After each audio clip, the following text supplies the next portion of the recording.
Matt Painter, raise your hand, get a mic to you. Go ahead. Matt, win number 400 tonight for you. Was that a thing that was on your mind? Is that something you thought about at all coming into the game? No, not at all. You know, someone did a story the other day, and then that's how I knew. So, you know, just trying to move, kind of, you know, through two, you know, road games and coming here when we have such a unbelievable following, an electric crowd, but they can't win the game for you. Right? And so like we didn't have the energy. I thought our crowd against Rutgers was fabulous. Our students weren't here. I think it was the best crowd we've ever had without our students in terms of how into it they were. They were just so into it. And sometimes you're not that way. I'm not that way when I go to a game. Like I don't want to sit there and go crazy and yell and scream. I want to watch it. And so like our support here is big time, but we can't rely on our support to win games for us. Like we got to go out there and do it. If you play well, there's such an advantage, but you got to play well. You got to give them something to cheer about. But no, just trying to keep our focus after we've had a couple tough road games and come back home and get a win against Nebraska, who, you know, should have beat us at their place. You know, we were very, very fortunate to win at Lincoln, you know, in that game. Playing them once in Lincoln, did you have a pretty good idea where the openings would be for Fletcher? Yes. In this game, and just how you guys executed that Right. part of it. Yeah, you know, you don't know exactly, you know, how they'll guard everybody, but like how they defend us in the post, that's how they defend everybody. You know, that's their thing. They come on a baseline double, and it's really not going to be effective if you just kind of throw it in and practice it for 2 to 3 days. It's not going to be effective at all. Your rotations are going to be poor, but that's what they've done from day one. So in the summer and the fall, that's what they put in, and they're really good at it. They do a good job. We made a couple adjustments and just trying to put, once you can get it out of there, you know, the guy that's the most dangerous away from everything, because that's what ends up happening the most. Not every time, but if they take your dive away, now you get a 2-on-1 on overloaded sides. So we were just trying to hold and then just get the ball out of there and then make one more pass and then shoot it or drive it at that time, or throw the ball back into the post again. But you know, everything looks better when the ball goes in. So Fletcher's ball goes in, and so I'll go, man, you guys did a great job. Well, we were open in Lincoln too, and the ball didn't go in. And so then it's like, hey, well, what's wrong? You know, nothing's wrong. You know, things look good when the ball goes in. Matt, I know Brian didn't play tonight, but you kind of stuck this, you know, 10 players basically giving minutes every night. 9 guys got at least 7, 8 guys played double-digit minutes. Yeah. Just in terms of completeness of this team and the ability to bring a woman off the bench that can, you know, you don't lose a whole lot. How important is that for the success of where you are right now? You know, it's very important, and we got to do a better job, like with our rotations and just being functional. You know, we get a lead tonight, then we sub, and the lead dwindles a little bit. We sub the guys back in, and the lead grows. We start the second half again there, and then when we sub in that second half again, you know, Tamanagi gets loose and starts to get going a little bit. But you know, all of those guys, if you pieced them with our starters, would be way more productive. But like now, like when you sub and you do that, it's a hard mix sometimes, especially when you get all those guys together, of being functional and being able to push leads out if you've got a lead at that time. So we just got to do a better job. A lot of them, you know, it's hard to get familiar and kind of get into a game sometimes when you come off the bench. It's really an art. That's why you see a lot of guys in the NBA when you see, you know, they get it figured out how to be cold and sit there for, you know, 15, 20 real minutes, and then be able to go and play and be functional. And then like by the time you find your way into the game, sometimes you're taken out. And then that's really hard. But I like our weapons, I like our guys, I like our skill level. We just can't try to, you know, do it all right as we sub in.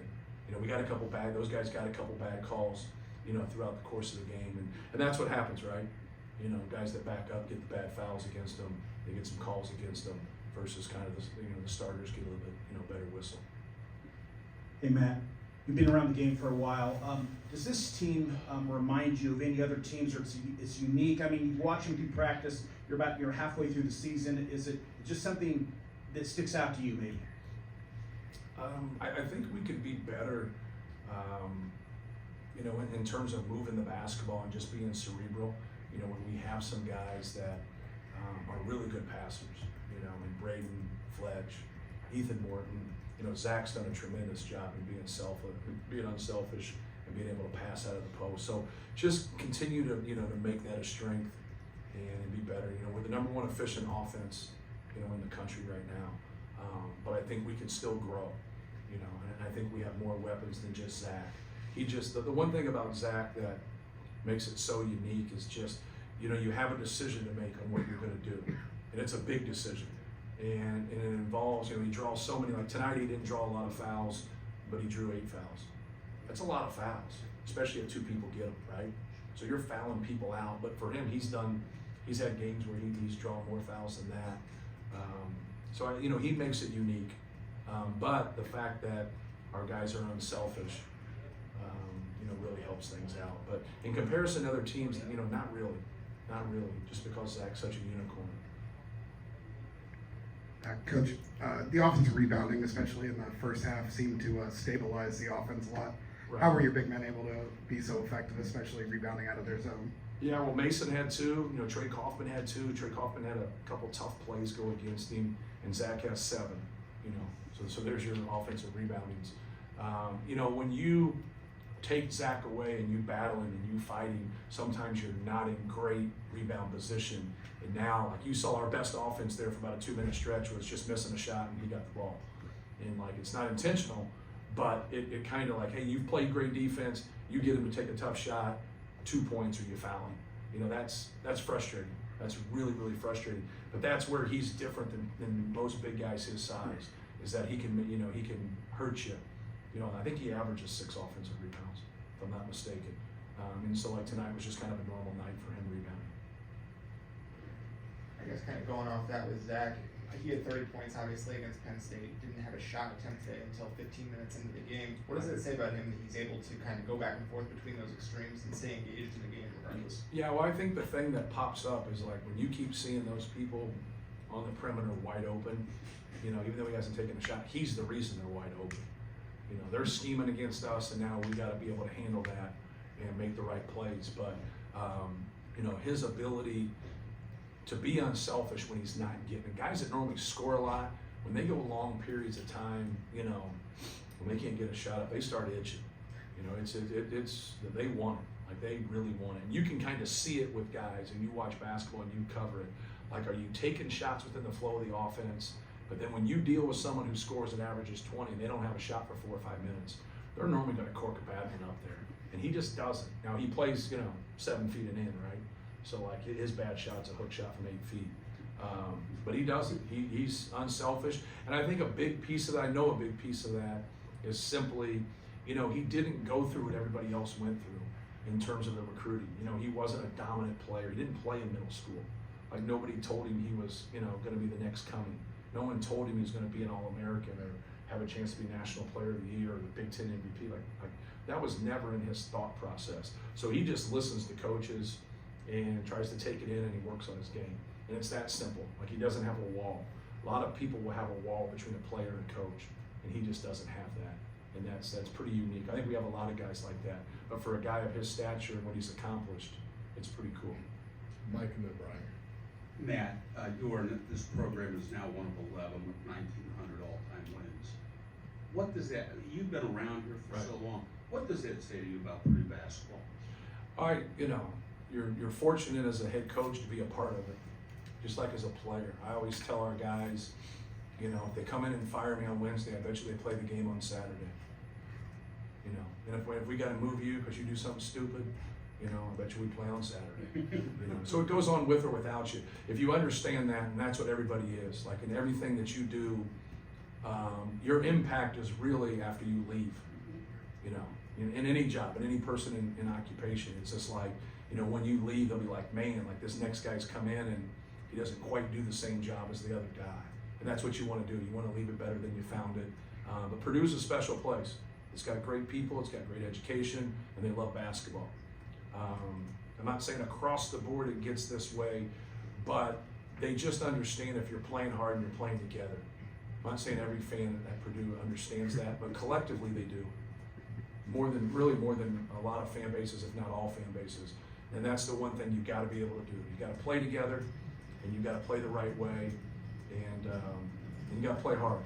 And if you do that, they'll appreciate that. They love that. They understand that piece of basketball. That's what, Brian. So you yourself had made mention yesterday of the fact that Fletcher's had a couple games this season, Florida State being one, Minnesota, I think, being another, where he's had a lot of good looks very early on, or if he makes a couple more, maybe the game unfolds entirely differently. Just how important was that stretch to open the game, and is it more important to make early threes in that sense? I think it's more important to make threes against a team that we struggled against. You know, you can't, forget that we're up 14 points with 14 minutes, and Zach misses a 5-footer, and then we go to the other end in Lincoln, and Fletch fouls a 3-point shooter and he makes it. So now instead of it being 16, it's 10, and now you've got a manageable number. That's what our spurt in the second half did for us today, is that the start of the second half, is that we got it to 21, and they never got it to a manageable number. I think they got it down to 14 or 15, but they never got it to that point. But getting off to a good start, should help you. It doesn't always help you. Sometimes it's a kiss of death, right? You see it in the NBA a lot. You get up 15 points, and you feel like, oh, that's a kiss of death. But in college it's not as much, but it still can happen. But no, him just getting good looks, period. I always say that to those guys, especially the guys that can shoot and play like he can, is don't ever pass up good shots. Don't try to overthink things. If you get one and you've made 3 straight, take it. If you get one and you miss 3 straight, take it. Because that's who you are. You're a good player. Now, somebody who can't shoot, you don't give that advice. In case you guys get your own team. Is that the advice you got? And you die. I didn't shoot it. I found out in college if I didn't shoot it, there's no way you can take me out for missing a shot. So it's very, very much. The guys I grew up with and the people that watched me in high school, they'd be like, well, why don't you shoot? I'd be like, I just want to stay in the game. So get the ball to Steve Scheffler. So thank you. Thank you. Hey, Matt. Yeah, I'm sorry. I asked Fred to compare Zach and Rick Smits. You asked who? Fred. Okay, yeah. Compare those guys, very complimentary to Zach from Rick. Obviously he played with Rick, so it was pretty cool just to see his perspective of those guys. Yeah. What did you say? Different areas. Just about how big Zach is, reminds him of Yao. Right. How big he is, and Yeah. essentially, how he can move. And Zach's just such a unique individual. But obviously, Rick Smith's big hook, Right. the 5-foot hook. But, Yeah. but he had obviously a unique perspective Right. between those guys. Cool. Thank you. Thank you. Thank you, Matt.